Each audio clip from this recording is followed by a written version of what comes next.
Merry Christmas sa inyo mga kasari. So, ngayon is 26 na, kahapon yung Pasko. Ngayon lang ako mag-share sa inyo ng benta ko nung Disperas. So, ayun guys, ayusin ko lang tong camera ko.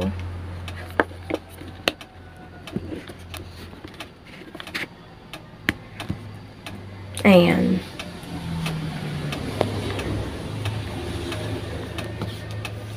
Sensya na guys at parang kaputla-putla ako at medyo ngayon lang kasi ako uminom ng kakatimpla ko lang nitong kape ko.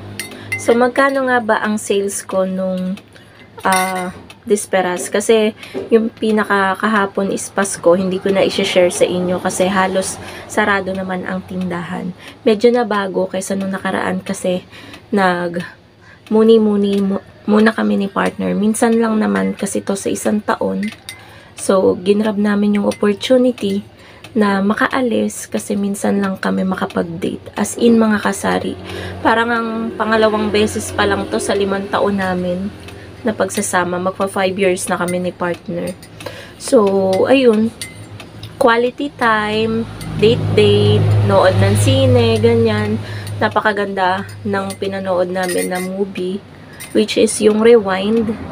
Grabe guys, sobrang nakakaiyak. And talagang may makukuha kayong lesson. Pero by the way, hindi po yan yung topic natin. Na-share ko lang po yung mga ganap kahapon. So again, 26 po ngayon, Tuesday. So wala naman tayong mga dadating na deliveries, ahente, kasi mga kasari next year pa ang balik nila. So kung meron man tayong pamimilihin, is magbabiyahe tayo or magmomotor. Ganun lang, para makabili tayo ng mga items na kailangan dito sa tindahan. Ewan ko lang kung kukuha ng order sa Friday ang Pure Gold. Pero kapag kukuha ng order at abot naman siya ng pero tingin ko ayokong ayokong i-raise. Kasi parang dalang-dala na rin ako kay Pure Gold. So baka ako na lang yung mamili. Kasi konti lang naman yung mga kulang dito. So magkano nga ba ang sales ko nitong sasalubungin ko ang Pasko? Diba guys, medyo umabot-abot naman tayo ng alas 12, although napaaga bago mag alas 12 tayo nag-close dahil tinamaan na talaga ako ng antok and then parang medyo na-bored ako, ganun. Kaya nagsara na din ako noon nang wala pang alas 12. So, sa sales po natin mga kasari, nasabi ko naman na malaki yung sales natin, pero hindi po siya kalakihan. Hindi tulad ng mga nakaraang taon na nagdaan nung Disperas din ng Pasko. So, ngayon kasi, pansin ko lang guys, konti lang yung mga nag-Christmas party dyan. Konti lang talaga. Yung sales ko sa alak, hindi katulad noon na may bumibili ng case-case. Ngayon kasi wala bote-bote lang yung binibili ng ating mga tumer. Pero thankful pa din tayo dahil nakabenta pa rin tayo sa alak. Siguro sa alak, simula nung umaga pa lang nung 24, magkano rin tayo, siguro 2.5 ganon. Tapos sa sigarilyo, yan talaga. Wala akong naramdaman tumal sa sigarilyo. Kahit nga nung pag-uwi namin kahapon, 25 kahapon, kahit nung pag-uwi namin, nag-open pa rin ako kahit 2 hours na lang. Nakabenta pa rin ako sa sigarilyo guys, tsaka sa tindahan. Siguro mga naka-500 pa ako, mahigit, ganun. Kaya, ayun, hindi naman ako nang hinayang sa pagko-close ko kahapon kasi, nakapagliwaliw kami, ganyan, na minsan lang naman mangyari. And need din naman natin ng mga ganong time, 'di ba mga kasari? Hindi puro tinda-tinda ganyan, 'di ba? Kailangan din nating i-unwind yung pag-iisip natin, ganyan. So, benta natin sa sigarilyo, siguro nasa 3K, ganon. Kasi guys, ang dami talagang bumibili ng sigarilyo, as in. Yung mga construction worker kasi hindi na umuwi sa kanila. Yung iba, medyo malat pa rin ako guys. Tapos, yung sa tindahan naman, sakto lang. Siguro mga 2K, ganon. Kaya overall, Ang benta natin nasa 6 plus lang. Pero thankful pa din ako, malaki pa rin yun mga kasari dahil hindi naman tayo always, hindi naman natin na-hit yun parate, yung 6K. Kapag mga normal days nasa 2 to 3K, ganon. Ganon lang po mga kasari, wag po kayong mag-expect ng sobrang laking benta dito sa aking tindahan.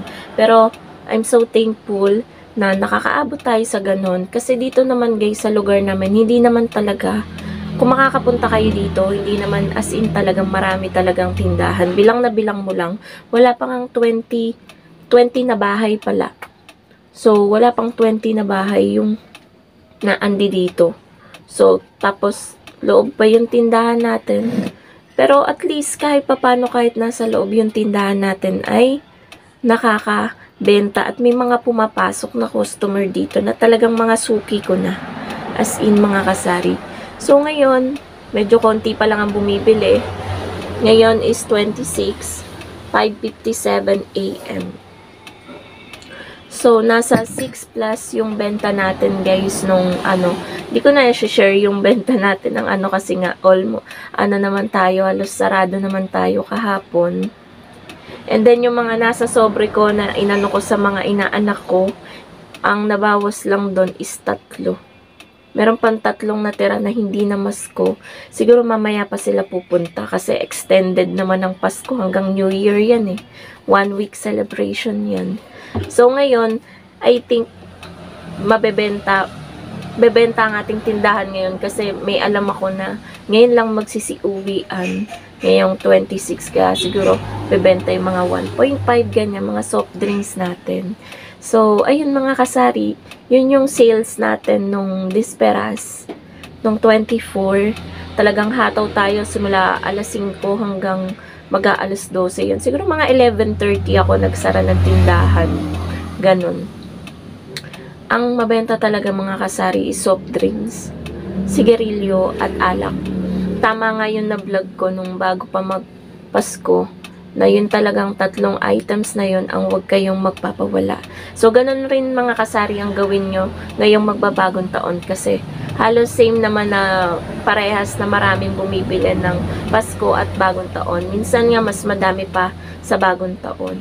So, yun lang mga kasari ang masashare ko sa inyo. Thank you so much pa din sa suporta. Ilang araw na lang 2024 na. Sana ay suportahan nyo pa rin itong aking YouTube channel. And sa lahat ng nagstay at umalis, thank you so much po. Ayan, sa support nyo. And, ayun, sana madaming blessings na dumating sa atin. Pero wag po tayong mag-expect na yung kusang dadating yung blessing sa atin. Pero, kailangan pa din natin kasi ng gawa, mga kasari. Huwag tayong umasa sa swerte, ganyan. Nasa sa atin pa din po yun. Kung ano yung blessings na papasok sa atin, ay yun po, ay yung pinaghirapan po natin. So, yun lang po mga kasari ang masashare ko sa inyo about sa sales ko dito sa tindahan. Kahit hindi po siya kalakihan, I'm so thankful pa din kasi hindi po tayo nasisiro. Yun lang po mga kasari. Thank you so much for watching. Happy selling po sa inyong lahat and God bless po. Bye guys!